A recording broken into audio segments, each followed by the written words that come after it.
حمد و ثنا تمام تعریف و توصیف اللہ تعالیٰ جل مجدہ الکریم کی ذات والا صفات کے لیے، جس کریم رب نے مجھے آپ سب کو آج کی بابرکت محفل میں نماز جمعہ کی ادائیگی کے لیے مل بیٹھنے کی سعادت عطا فرمائی ہے۔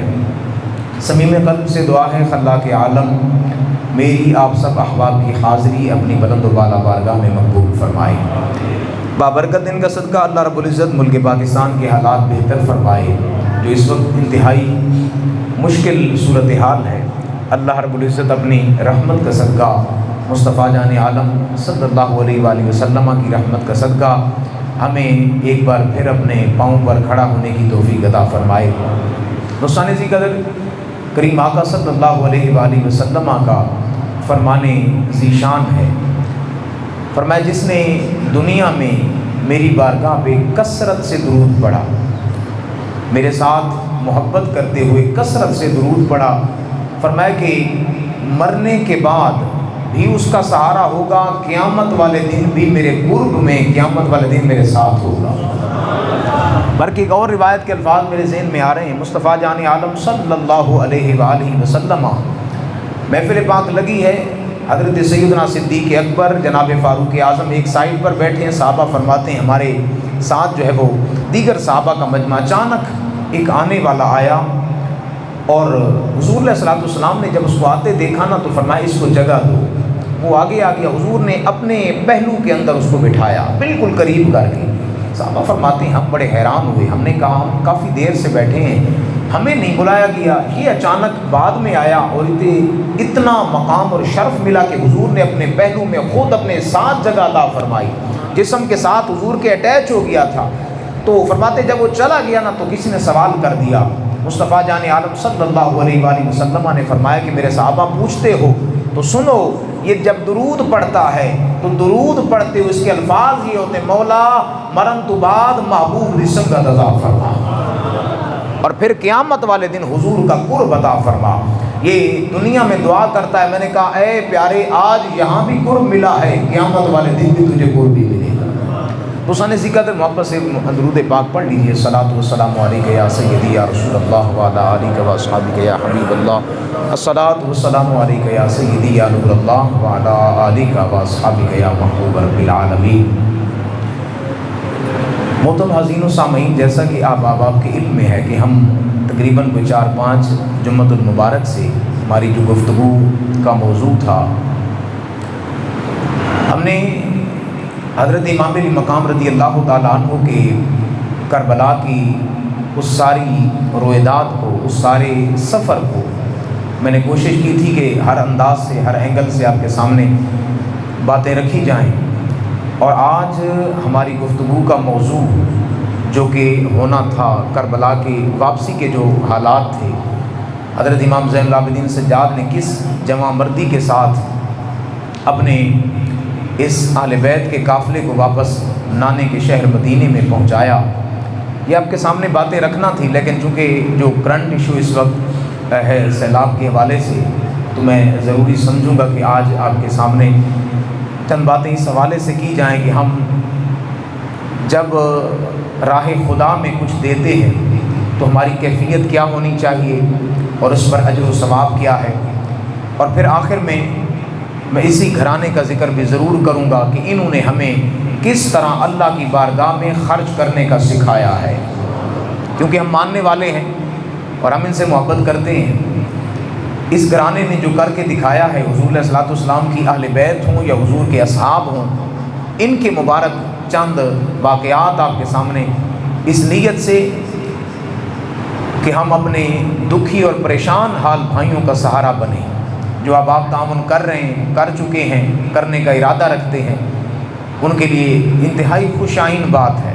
اللہ تعالیٰ سب کو جزائے خیر عطا فرمائے، اور جس نے اس دکھ کو اپنا دکھ سمجھا ہے، اللہ اسے کبھی کسی کا محتاج نہ فرمائے، کبھی کسی کے سامنے ہاتھ پھیلانے کی توفیق نہ دے، مولا کبھی جو ہے وہ پریشانی اور اس طرح کی مصیبت کا سامنا نہ کروائے۔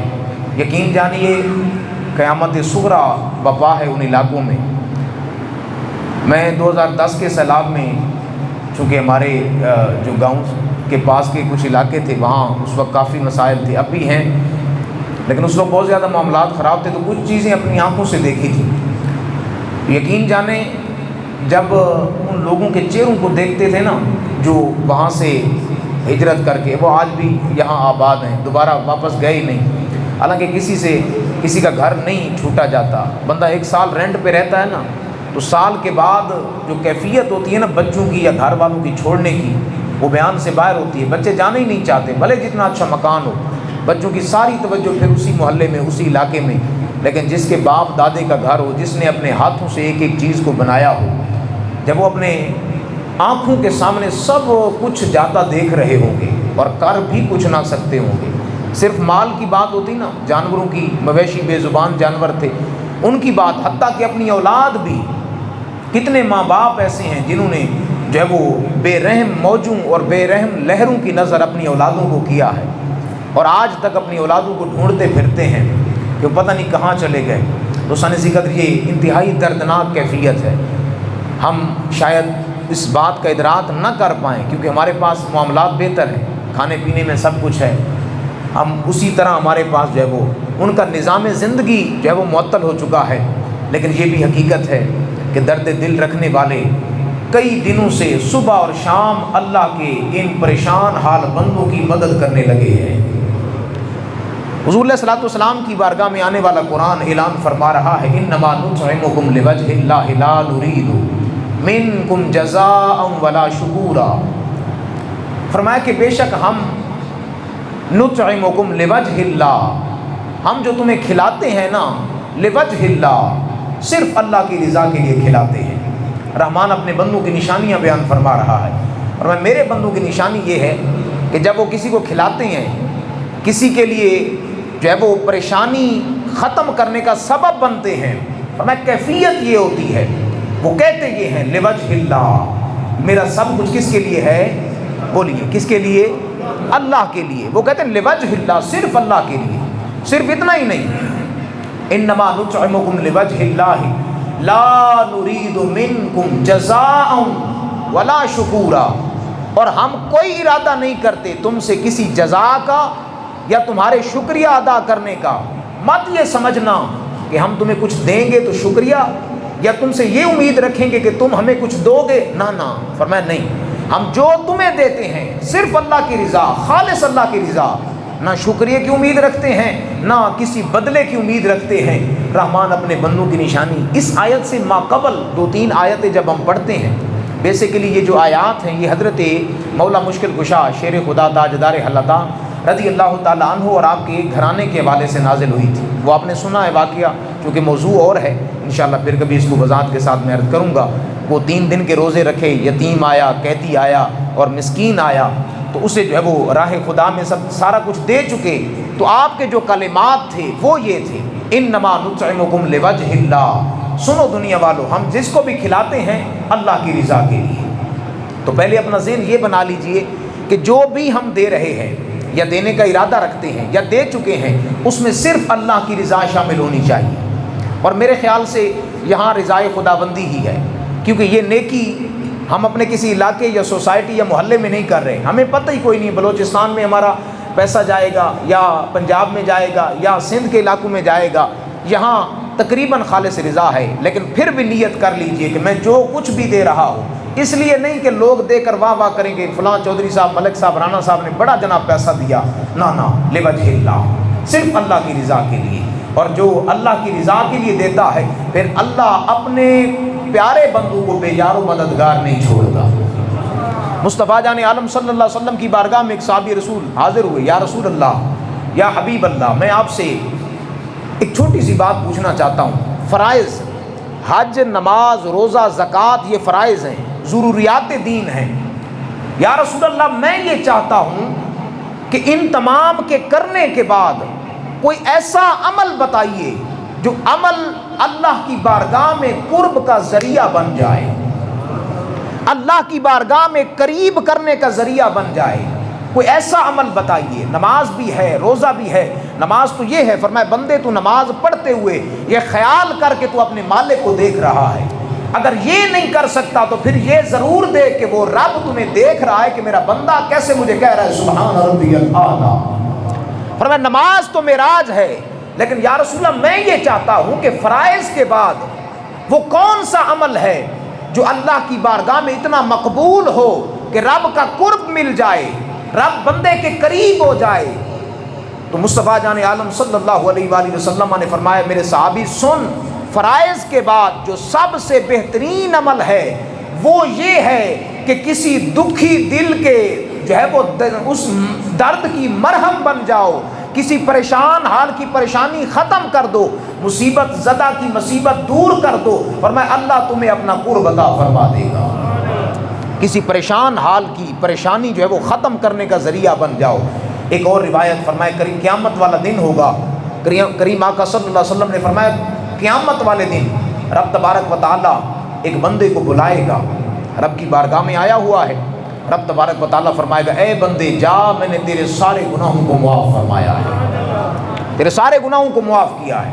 وہ بندہ عرض کرے گا بارے الہ میرے اعمال اور نیکیاں ابھی وزن تو نہیں ہوا، چاہیے تو یہ تھا کہ نام اعمال تلتا، پھر اس کے بعد جو ہے معاملات دیکھے جاتے، اب نہ اعمال تولا گیا، نہ میزان لگایا گیا، نہ مجھے جنت یا جو ہے وہ جہنم کے حوالے سے بتایا گیا۔ یہ اچانک کرم نوازی کی وجہ کیا ہے؟ اب صرف چھوٹی سی بات ہے، ذرا اس بات کو رکھنا، اور پھر یہ کہ جو صبح شام اس کوشش کے اندر ہے کہ مجھے کچھ مل جائے تو میں کسی کی پریشانی دور کرنے کا ذریعہ بن جاؤں۔ تو سن ذکر مصطفیٰ جان عالم نے فرمایا کہ اے بندے، رب فرمائے گا اے بندے تو جانتا ہے کہ تو دنیا کے اندر تجارت کرتا تھا، کاروبار کرتا تھا؟ یا اللہ بالکل، میں تاجر تھا، کام کاروبار دکان تھی میری اپنی۔ تو بندے تجھے یاد ہے جب کبھی کوئی ماڑا بندہ تیرے پاس آ جاتا تھا، غریب آ جاتا تھا، تو اسے چیز دیتے ہوئے پیسے پورے لینے کے بعد پھر کچھ پیچھے کر دیتا تھا، موڑ دیتا تھا، اور کہتا کیا تھا؟ جا میں نے اللہ کے خاطر تجھے یہ معاف کیا ہے، اور میں تو نے چند روپے چھوڑے تھے، یہ رام کرنا میری صفت ہے، تو فرش زمین پر رحم کرتا رہا ہے، جا میں نے تیرے لیے جنت کا اعلان فرما دیا ہے۔ اگر چند روپے چھوڑنے کی وجہ سے بندہ بخشا جا سکتا ہے، بتائیں جو اس مشکل گھڑی میں کسی کے گھر بنانے کا سبب بن جائے گا۔ بہت ساری پوسٹیں ایسی آ رہی ہیں، دوست احباب بتا رہے ہیں کہ کسی نے پورا اپنا جو ہے وہ گھر کسی کے نام لگا دیا ہے، کسی نے پوری پراپرٹی سیلاب زدگان کے، اپنی مسجد کی بات کریں، دور جانے کی بات نہیں ہے، میں نے اعلان کیا نماز ظہر پہ، میرے خیال سے جی نماز ظہر پہ، اور نماز عشاء کے وقت الحمدللہ آپ کی دعاؤں کی برکت سے 45,000، اور ان میں سے 30,000 صرف ایک بندہ دے کر گیا ہے، صرف مجھ سے پوچھا ہے، محبت سے بولے نا سبحان اللہ۔ رب کے بندے جب اللہ کی بارگاہ میں دیتے ہیں تو پھر انداز یہ ہوتا ہے، لیکن صرف یہ ہے لوجہ اللہ، اللہ کی رضا کے لیے۔ میں حیران بھی تھا، گن بھی رہا تھا، اور دل ہی دل میں سوچ رہا تھا کہاں وہ پریشانی کا منظر ان کے لیے، یہاں لوگ لاکھوں روپے دے، یہاں کیمپ جب پہلے دن لگا تو کیمپ کے اندر ایک عورت جو ہے وہ اپنی سونے کی انگوٹھی لے کر آ گئی، حالانکہ زیور اور یہ چیزیں بڑی پیاری ہوتی ہیں، لیکن کہا کہ یہ ساری چیزیں تو اللہ نے ہمیں دی ہیں، ہمیں چاہیے کہ ان پریشان حال دوستوں کا، ان پریشان حال لوگوں کی جو ہے وہ پریشانی ختم کرنے کا ذریعہ بنا جائے، ہو سکتا ہے اللہ اس کی وجہ سے ہمارے آنے والی زندگی کو آسان فرما دے۔ حضور علیہ الصلوۃ والسلام کی بارگاہ میں فرمایا کل قیامت والے دن، حدیث قدسی ہے، فرمایا قیامت والے دن ایک بندہ اللہ کی بارگاہ میں لایا جائے گا، ذرا توجہ کرنا، فرمایا اللہ کی بارگاہ میں بندہ لایا جائے گا، رب فرمائے گا اے بندے میں دنیا کے اندر بھوکا تھا، تجھے چاہیے تھا کہ تو مجھے کھانا کھلاتا، تو مجھے کھانا تو نے نہ کھلایا، اے بندے میں پیاسا تھا، تو نے مجھے پانی نہ پلایا، پھر فرمائے گا کہ اے بندے میں پریشان تھا، تو نے میری پریشانی ختم نہ کی، بندے میں بیمار تھا، تو نے میری عیادت نہ کی۔ اور میں رب کی بارگاہ میں، صحیح مسلم کے اندر امام مسلم نے اس روایت کو نقل فرمایا ہے، فرماتے ہیں جب رب فرمائے گا تو بندہ حیران رب کی بارگاہ میں عرض کرے گا باری اللہ تو رب العالمین ہے، تو سارے جہان کا پالنے والا ہے، یا اللہ تو جو کھانے پینے سے پاک ہے، بولا تجھے بھی پیاس لگی تھی، تجھے بھی بھوک لگی تھی، فرمایا ہاں اے میرے بندے سن، دنیا کے اندر میرے بندے بھوکے اور پیاسے تھے، یعنی پوری کیٹاگری بتا دی، پہلے بھوک، پیاس، اور تیسرے نمبر پہ فرمایا بیمار۔ یہاں ساری کیفیتیں ہیں، سیلاب زدگان بتا رہے تھے دوست جب جو ہے وہ مختلف قسم کی ویڈیوز دیکھ رہے ہیں، وہ کہتے ہیں وہاں بیماریاں جو ہے وہ عروج پر ہیں، کئی دیہاتوں کا رابطہ جو ہے وہ دنیا سے کٹ چکا ہے، مواصلاتی نظام بگڑ چکا ہے، اور وہاں سب سے بڑی قلت جو ہے وہ خوراک کی. اچھا چاروں سائڈوں پر پانی ہے لیکن پینے کے قابل نہیں ہے, زہر آلودہ پانی ہے, یعنی بھوک بھی ہے, پیاس بھی ہے, اور سب سے زیادہ وہ بچے جتنے بھی ہیں مختلف بیماریوں کے اندر, چونکہ سیلاب اور پانی کی وجہ سے. تو سانے قدر آپ خود سوچیں قیامت والے دن رب تبارک و تعالیٰ جب فرما رہا ہوگا, لیکن کچھ بندے ایسے بھی ہوں گے جن کو فرما رہا ہوگا اے بندے تو نے تو مشکل وقت میں میرے بندوں کی عیادت کی تھی. تو رب فرمائے گا اے بندے میرا بندہ بیمار ہوا تھا, اگر تو اس کی عیادت کرتا, اس کی بیمار پرسی کرتا, فرمایا اس کی بیمار پرسی نہیں تھی بلکہ حقیقت کے اندر تو اللہ کے ساتھ محبت کا ثبوت دے رہا تھا. اگر تو کسی بھوکے کو کھانا کھلاتا, کسی پیاسے کی پیاس کو بجھا دیتا, فرمایا یہ اتنا عظیم کام تھا جو دنیا کے اندر میرے ساتھ تیرے قرب کا ذریعہ بن جانا تھا. تو آج ہمارے ساتھ یہ معاملات سب کچھ ہو سکتے ہیں. تو سانے ذکر گزارش بار بار فقط یہی ہے کہ ان مشکل حالات میں اپنوں کا سہارا بنیے. اللہ نے ہمیں دیا ہے, ہم جو ہے وہ صورتحال ادھر ادھر کی اختیار کریں, ہم کہیں گے وہ دیں گے, سب دے رہے ہیں, کسی کو نہ دیکھیں کون کیا ہے, کہاں کس انداز سے دے رہا ہے. سب جو ہے اپنے طرف سے کوشش کریں جتنا ہو سکے زیادہ سے زیادہ جو ہے وہ جتنی بھی جہاں کیمپس لگے ہیں, جہاں جو ہے وہ فنڈ ریزنگ ہو رہی ہے, سب کے جو ہے وہ شانہ بشانہ کھڑے ہو جائیں, تاکہ کل قیامت والے دن جب ایسے لوگوں کو نوازا جا رہا ہو ہم حسرت سے یہ نہ سوچ رہے ہوں کہ کاش ہم بھی خدمت کر پاتے. اللہ رب العزت آج کچھ دینے کے بدلے ہو سکتا ہے کل ہمارے قیامت والے دن میں آسانی پیدا فرما دیں. حضرت سیدنا عمر فاروق رضی اللہ تعالیٰ عنہ, آپ کا دور خلافت ہے اور آپ کا یہ معمول مبارک تھا کہ آپ رات کو گلیوں کے اندر گشت کیا کرتے تھے, چکر لگاتے تھے, مختلف علاقوں میں جاتے, گلیوں میں جو ہے وہ آپ گلی سے گزرے تو ایک جگہ سے جو ہے وہ بچوں کے رونے کی آواز آ رہی تھی. یہ واقعہ شاید آپ نے سنا ہو, کئی بار سنا ہو, لیکن یہ باتیں انسان کے دل کو جو ہے وہ نرم کرنے کا ذریعہ ہیں. 26 لاکھ مربع میل کا امیر المومنین ہے. عدل کا عالم یہ ہے کہ کیسر و کسرا وقت کی سپر پاوریں نام عمر سے کانپتی ہیں.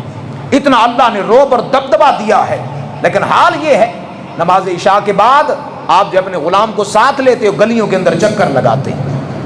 حالانکہ کفر جو ہے وہ کانپتا تھا آپ کے نام سے, آپ کو تو یہ چاہیے کہ آپ آرام سے میٹھی نیند سو جاتے. فرمایا نہیں, یہ عدل ایسے کام نہیں ہوا, عدل قائم کرنے کے لیے راتوں کو جاگنا پڑتا ہے. ہمارے ہاں تو فرصت ہی کوئی نہیں ہے کرسی اور اقتدار کے, جو ہے وہ چاہے بچے چاہے جو ہے وہ دیہات کے دیہات لاکھوں جو ہے وہ بہ جائیں, ہمارے حکمرانوں کو فرصت ہی نہیں ہے. جائیں گے تو بھی بڑا عجیب و غریب طریقے سے. کل ایک ویڈیو دیکھ رہا تھا, وہ اوپر سے بلوچستان کے علاقے میں ہیلی کاپٹر سے جو ہے وہ راشن پھینکا جا رہا تھا. اب آپ خود بتائیں کہ اگر توڑے کے اندر راشن ہو اور وہ ہیلی کاپٹر سے پھینکے, اور پھر ہے بھی پہاڑی علاقہ, کیا بچے گا اس میں سے؟ یعنی بے عقلی اور حماقت کی انتہا دیکھیے. وہ کہتے ہیں نا خدا جب دین لیتا ہے حماقت آئی جاتی ہے. دعا کریں اللہ ہمیں سچے سچے غیرت مند با حیا اور با وفا حکمران نصیب فرمائے. عمر فاروق رات کو گشت کر رہے ہیں, بچوں کے رونے کی آواز آئی. جب آپ وہاں رکے تو پوچھا بچے کیوں روتے ہو؟ تو بچوں کی جو ہے وہ سسکیاں یہ بتا رہی تھیں. اندر سے جو ہے وہ پردے میں بیٹھی عورت نے کہا کہ کیا پوچھتے ہو, عمر کی عدالت ہے لیکن ہمارے پاس کھانے کے لیے کچھ نہیں ہے. بچے بھوک سے تڑپ رہے ہیں. حضرت عمر فاروق کے جسم کے اندر جو ہے وہ جھرجھری پھیل گئی. آپ جلدی سے چلے اور اپنے جو ہے وہ بیت المال کے اندر سے بوری اٹھائی. جب بوری اٹھائی نا تو اسلم ساتھ تھا, آپ کا غلام تھا, صبح شام ساتھ رہتا. کہا امیر المومنین مجھے عطا فرما دیجئے, میں اٹھا لیتا ہوں. جب کہا نا میں اٹھا لیتا ہوں, کہا اسلم یہ بوری اٹھانا آسان ہے, کل قیامت والے دن میرے گناہوں کا بوجھ بھی اٹھائے گا. کیا قیامت والے دن میرے گناہوں کا بوجھ بھی اٹھا پائے گا؟ اگر کرتا ہے وعدہ تو میں دے دیتا ہوں بوری تجھے. اسلم خاموش ہو کے پیچھے. امیر المومنین ہے, 26 لاکھ مربع میل, 3 پاکستان آتے ہیں 26 لاکھ کے اندر. ہمارا رقبہ تقریباً 8.5 پونے 9 لاکھ بنتا ہے پورے پاکستان کا. 3 پاکستان ہو تو ایک عمر کی عدالت بنتی ہے. حال یہ ہے کہ بوری کندھے کے اوپر رکھ کر وقت کا امیر المومنین جا رہا ہے. وہاں جب پہنچے تو جو ہے وہ مائی کو کہا آپ جلدی سے جو ہے وہ سالن بنائیں, میں وقت کا امیر المومنین اپنے ہاتھوں سے آٹا گوندھ رہا ہے. تو اس مائی نے کہا بس کر دیں عمر. اسلم بھی کہہ رہا ہے بس کر دیں, اب بنائے گی روٹی. عمر فاروق کے الفاظ سنیے اور دل کی تختی پر ان الفاظ کو جگہ دیجئے. فرمایا کہ میں نے ان بچوں کو روتے ہوئے دیکھا ہے, اب دیکھنا چاہتا ہوں جب کھانا کھائیں گے مسکرائیں گے حضور کے غلام کتنے پیارے لگیں گے. میں نے ان کو روتے ہوئے دیکھا ہے، ان بچوں کے چہرے پر میں خوشی کے آثار دیکھنا چاہتا ہوں۔ ہو سکتا ہے کل قیامت والے دن اس خوشی کی وجہ سے مصطفیٰ جان عالم عمر فاروق پر راضی ہو جائیں۔ تو اللہ کے بندوں کے ساتھ یہ پیار اور محبت والا معاملہ ہے، دوستان ذی قدر انسان کو کئی درجے اللہ کے قریب کرنے کا ذریعہ اور سبب بنتا ہے۔ اس لیے اپنے آپ کے ساتھ یہ ذہن بنا لیجئے۔ حضرت عبداللہ بن مبارک بہت بڑے صوفی یہاں فرماتے ہیں، میں حرم کعبہ صحن کعبہ کے اندر بیٹھا تھا اور میں خیال کر رہا تھا کہ پتہ نہیں کتنے بندے حج پہ آئے ہوں گے، خلق خدا ہے، دنیا آئی ہوئی ہے۔ فرماتے ہیں کہ میں وہاں بیٹھا سوچ رہا تھا، اچانک میری آنکھ لگی تو دیکھا 2 بندے خواب کے اندر آئے، فرشتے تھے، خواب کے اندر انسانوں کی شکل میں دکھائے گئے۔ تو وہ آپس میں گفتگو کر رہے تھے، ایک دوسرے سے پوچھتا ہے یار تینوں پتہ ہے کتنے کو لوگ آئے ہوں گے حج تے؟ وہ کہتا ہے ہاں پتہ ہے۔ کتنے؟ تقریباً کوئی 6-6.5 لاکھ بندہ آیا ہے۔ کہا اچھا پھر تو یہ بتا یار کتنوں کا کوئی قبول ہوا ہوگا؟ کہا ایک کا بھی قبول نہیں ہوا۔ 6 لاکھ بندہ، ایک کا بھی قبول نہیں ہوا۔ وہ فرط حیرت سے کہا 6 لاکھ میں سے کسی کا بھی قبول نہیں ہوا؟ کہا نہیں کسی کا بھی۔ فرمایا ہاں اور بات سنتا ہے؟ کہا ہاں ایک بندہ ایسا ہے جو حج پہ نہیں آیا لیکن اس کی وجہ سے اللہ نے 6 لاکھ کا قبول فرما لیا ہے۔ عبداللہ بن مبارک پیروں تلے زمین نکل گئی، حیرانی کی کیفیت۔ آپ فرماتے ہیں کہ میں نے جب یہ منظر دیکھا تو اس نے کہا، وہ جو آپس میں گفتگو کر رہے تھے، اس نے کہا یار وہ بندہ جو آیا بھی نہیں لیکن اس کی وجہ سے سب کا قبول ہو گیا، اس بات کی سمجھ نہیں آئی۔ فرمایا سننا چاہتا ہے؟ فرمایا سن۔ فرمایا جا پھر اس بستی میں جا کر دیکھ اس کے معاملات۔ عبداللہ بن مبارک کہتے میری آنکھ کھلی، میں جلدی سے گیا اس علاقے میں، دیکھا تو وہ ذات کا موچی تھا، جوتیاں جوڑتا تھا، جوتیاں گانٹتا تھا، اپنی تازی مزدوری کرنے کے بعد گھر چلا جاتا تھا۔ میں اس کے پیچھے ہو لیا، میں نے کہا یار ایسا حاجی صاحب یہ بتا کہ تو نے کون سا ایسا عمل کیا ہے کہ اللہ نے تیرا حج قبول فرما لیا ہے؟ وہ کہتا نہیں میں نے تو حج کیا ہی نہیں ہے۔ کہا نہیں حج تو نے کیا بھی ہے اور اللہ نے تیری وجہ سے کتنوں کا قبول فرمایا ہے۔ یہ ساری کیفیت جو ہے وہ آپ نے جب سامنے رکھی، وہ پہلے تو ڈر رہا تھا، کہا نہ میرا راز نہ کھولے۔ فرمایا نہیں راز کھل چکا ہے، مجھے کیفیت بتا۔ اب ذرا سننا توجہ کے ساتھ۔ وہ بتاتا ہے کہ میں حج کے لیے پیسے جوڑ رہا تھا، جب سارے انتظامات مکمل ہو گئے میں رات کو اپنے گھر بیوی بچوں کے ساتھ بیٹھا تھا، مجھے گوشت کی خوشبو آئی، پڑوسیوں کے گھر میں گوشت بن رہا تھا۔ جب گوشت بننے کی خوشبو آئی نا تو میں نے اپنی بیوی کو بھیجا جاؤ اور جو ہے وہ ان سے گوشت لے کر آؤ، میں چاہتا ہوں کہ گوشت کھایا جائے۔ چلو حج پہ جانا ہے، آج ہم نے نہیں بنایا لیکن دل کر رہا ہے۔ کہتی جب میری بیوی واپس آئی نا تو میری دل کی دنیا جو ہے وہ بدل چکی تھی، میرے پاؤں تلے سے زمین نکل چکی تھی، میں حیران پریشان تھا۔ اس عورت کے الفاظ یہ تھے، بیوہ تھی، جو ہے وہ اس کے شوہر کا سایہ سر پہ نہیں تھا۔ وہ بیوہ کہتی ہے کہ حاجی صاحب کی اہلیہ سنو، یہ گوشت تمہارے کھانے کے قابل نہیں ہے، ہم مردار جنگل سے لے کر آئے ہیں، حرام پکایا ہے۔ کہا جب ہم نے یہ سنا تو کہا وجہ کیا ہے؟ فرمایا گھر میں کھانے کے لیے کچھ نہیں ہے، بچے ضد کر رہے تھے، میں مردار گوشت لے کر آئی ہوں، دیگچی میں ڈال دیا ہے، چلو جو بھی ہے نمک مرچیں لگا کر بچوں کو دے گی، خوش ہو جائیں گی۔ کہتی ہیں رات میں سویا تو مجھے نیند نہیں آئی، میں ساری رات سوچتا رہا تو حج کرنے جا رہا ہے اور تیرے پڑوس میں یہ ہو رہا ہے، اور میں بس اتنا تھا کہ میں نے وہ سارا کچھ اٹھایا اور ان کے گھر دے دیا۔ کہا حاجی صاحب یہ کیا ہے؟ فرمایا اگر یہ قبول ہو گیا اللہ اس کی برکت سے حج بھی قبول فرما لے گا۔ حضرت عبداللہ بن مبارک فرماتے ہیں بس اتنی بات کی اور وہ رونے لگا۔ میں نے کہا روتا کیوں ہے؟ فرمایا کہ روتا اس لیے ہوں کہ میں یہ سارا منظر جب تو خواب کے اندر دیکھ رہا تھا، جب سارے حاجی ارکان مکمل کر کے میں بھی اسی وقت دیکھ رہا تھا، ندا دینے والا ندا دے رہا تھا، اے فلاں بستی کے اندر جوتیاں مرمت کرنے والے سن، اللہ نے تیری وجہ سے کئی لاکھ کا حج قبول فرما لیا ہے۔ تو خدمت خلق جو ہے یہ اللہ رب العزت کے ساتھ ایسا معاملہ ہے جو انسان کو رب کے قرب کا جو ہے وہ ذریعہ بخشتا ہے۔ اس لیے اپنے پریشان حال بھائیوں کا ذریعہ، ان سے محبت، ان کا سہارا بن جائیے۔ آپ کو اللہ نے دیا ہے اپنے مال میں سے، ضرور بار بار میں کہہ رہا ہوں اور اس لیے کہہ رہا ہوں کہ یہ مستحقین ہیں، ان سے بڑھ کر مستحق کوئی نہیں ہو سکتا۔ تو سانے ذکر اپنا کچھ بہت سارا حصہ الحمدللہ ہم پیر سے لے کر آج تک، ہمارا ٹارگٹ آج تک کا ہے کہ اس کے بعد بھی اگر آپ جمع کروائیں گے تو انشاءاللہ تو جس وقت بھی آپ دیں گے جی فنڈ کے لیے آپ جو بھی ہیں یا جمع کروا سکتے ہیں. الحمدللہ تقریباً ہمارا لاکھ کے قریب تو پہنچ چکا ہے جی 67,000 67,000 الحمدللہ اللہ کے فضل سے. اور جو ہے وہ کپڑے بھی کافی مقدار میں. اچھا ایک اور ضروری گزارش بھی سنیں, یہ کپڑے آپ یا راشن دے رہے ہیں نا, کوشش کریں پھر کپڑے یہ نہ ہو کہ آپ 5 سال پہننے کے بعد کہنے چلے جی ہمارے کام میں تو نہیں ہے. نہ لوجہ اللہ, جب اللہ کی رضا کے لیے دینے ہیں نا تو پھر اچھے کپڑے دیجیے گا. وہ کپڑے جو کم از کم آپ بڑی بڑی محفلوں میں یا بڑی جو ہے وہ اپنے محفلوں میں پہننے کے قابل ہوں. یہ نہیں کہ 5-6 سال پہنے جو پہننے کے قابل نہیں ہے تو وہ دے دیے جائیں. نہ, اگر دینا بھی ہے 5 کی جگہ 2 کی جگہ 1 دیں, لیکن ایسا دیں کہ آپ کو پریشانی نہ ہو. آپ کو یہ نہ ہو کہ میں جو اللہ کی بارگاہ میں, کیونکہ اللہ کی رضا کے لیے دینا ہے. دوستان قدر, حضرت سیدنا امام حسن پاک, کون امام حسن, اسی گھرانے کا چونکہ ذکر آج کرنا تھا. حضرت امام حسن پاک جانے لگے اور ہم نے یہ ساری محبتیں اسی گھرانے سے سیکھی. آپ محبت سے بولیں سبحان اللہ. اللہ تعالیٰ سب کا دیا قبول فرمائے, اللہ تعالیٰ سب کے جذبات قبول فرمائے. محبت سے بولیں سبحان اللہ. حضرت امام حسن پاک آپ حج پر جانے لگے, اپنے بھائی امام حسین کو پتہ چلا, وہ آ گئے. حضرت عبداللہ بن جعفر ان کے چچا کے بیٹے تھے, کزن تھے, ان کو پتہ چلا, وہ بھی آ گئے. یہ تینوں احباب حج پر پیدل چلے. ساری توجہ میری طرف, پیدل جا رہے ہیں. چلتے چلتے ایک جگہ پر کھانے پینے کی چیزیں ختم ہوئیں. انہوں نے ایک مکان پر دروازے پر دستک دی. آگے سے ایک بڑھیا نکلی. بڑھیا کو کہا کہ اماں جی ہم مدینے سے آئے ہیں اور کھانا کھانا ہے, کھانے کے لیے کچھ نہیں ہے. وہ بڑی جو ہے وہ سخی عورت تھی. اس نے کہا کہ بیٹا میں تو بوڑھی ہوں, میرے جو وہ کام نہیں ہوگا. یہ سامنے بکری کھڑی ہے, بسم اللہ پڑھو, ذبح کرو. ہم بھی رہتے ہیں راہ خدا میں, اپنا گھر کا کھانا سامنے بنا ہو اور مانگنے والا آ جائے. کبھی ایک بار زندگی میں تو ایسا کر کے دیکھے نا کہ جو خود کھا رہے ہوں ان میں سے کچھ اٹھا کر دیا جائے.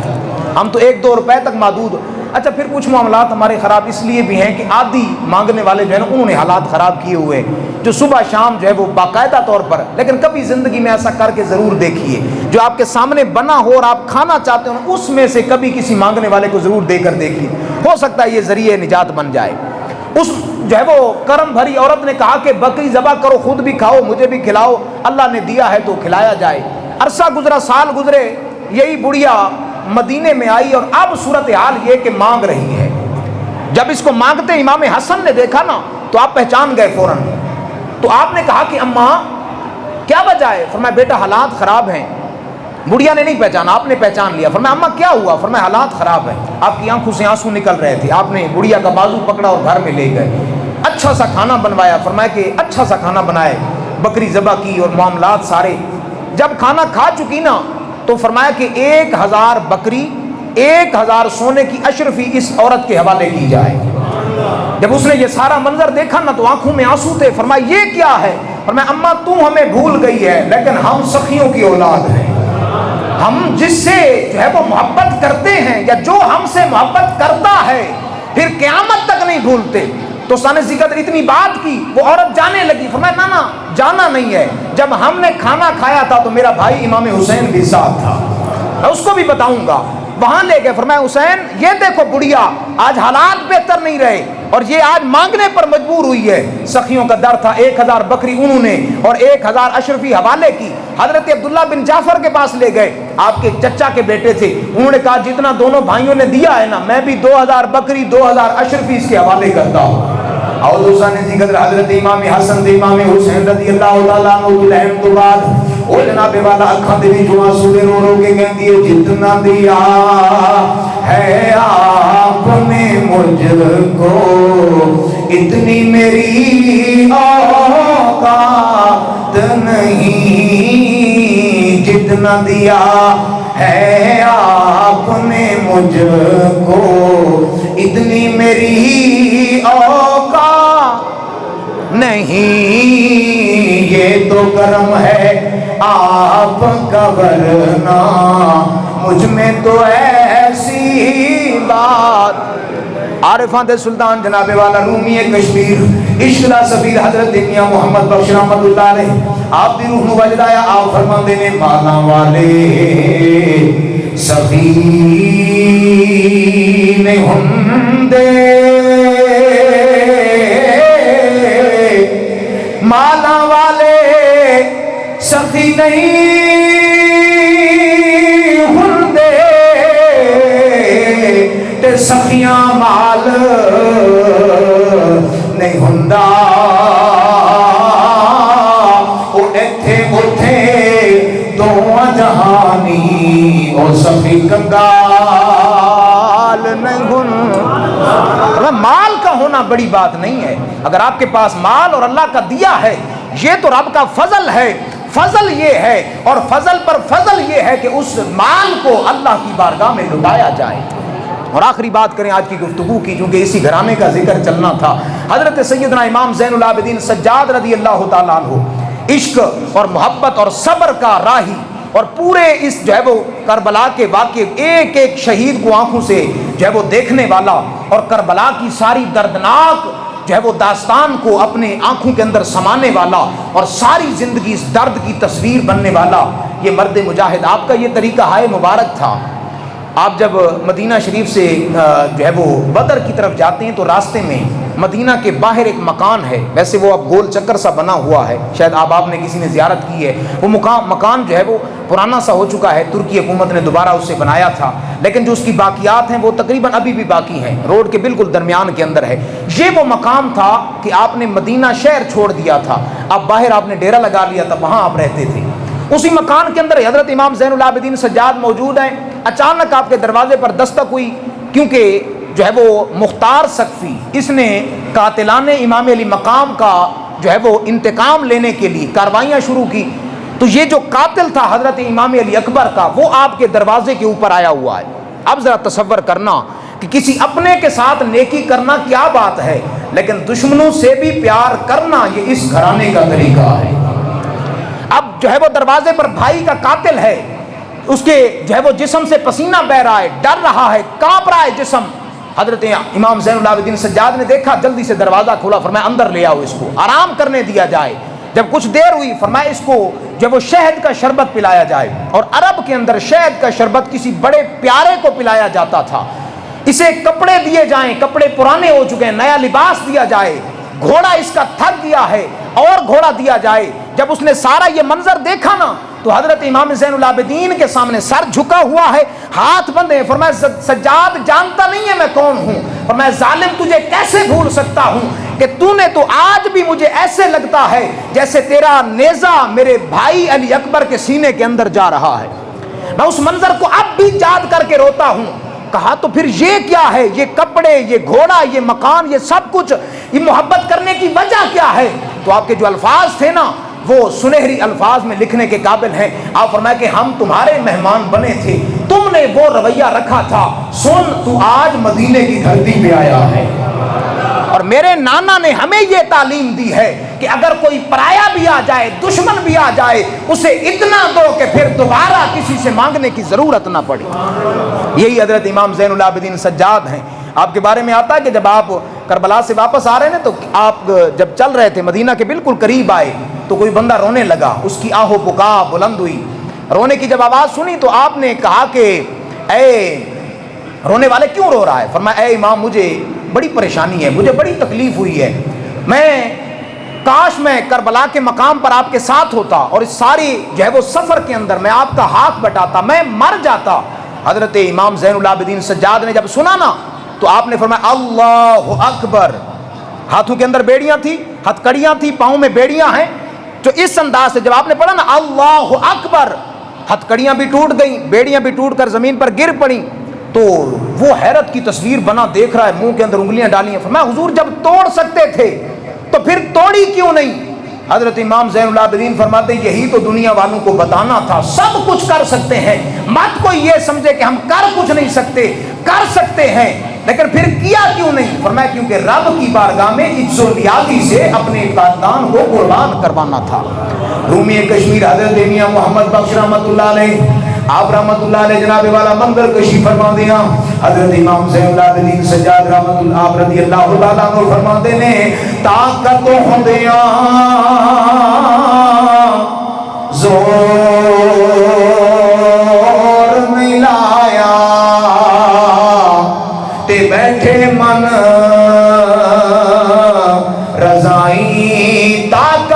دیا زور نہیں لایا تے بیٹھے من رضائی اور اس دنیا تو پیاسے ٹر گئے دوہا جہان دسان۔ اس گھرانے کی یہ تعلیمات ہیں، اگر کوئی بھی آ جائے تو اس لیے جہاں بھی کیمپ لگا ہے، جہاں بھی کوئی جو ہے وہ فنڈ اکٹھا کر رہے ہیں، آپ تمام احباب اپنی محبتوں کا ثبوت دیں کپڑوں کی صورت میں، لیکن میں پہلے بھی کہہ چکا ہوں کپڑے اچھے دینے ہیں، یہ نہیں کہ جو ہے وہ جو پرانے 5-6 سال کے پڑے ہیں چلے دے دیے جائیں، وہ کسی کے کام تو ضرور آ جائیں گے، لیکن جب اللہ کی راہ میں دے رہے ہیں تو پھر سلے ہوئے بھی ہونے چاہیے اور اچھا سوٹ جو کم از کم جو ہے وہ اس کی حالت اچھی ہونی چاہیے، راشن کی صورت میں، نقدی کی صورت میں، جہاں بھی کیمپ لگا ہے اپنے جہاں بھی ہیں آج کل جتنے بھی جہاں کوئی کیمپ لگا کر بیٹھے ہیں وہ سب کے سب جو ہے ان بھائیوں سے محبت اور ان سے جو ہے وہ ایک سہارے کا سبب بن رہے ہیں۔ اللہ تعالیٰ سب کا دیا قبول فرمائے، جس نے بھی محبت کا اظہار کیا سب کو مالک بے بہا عطا فرمائے۔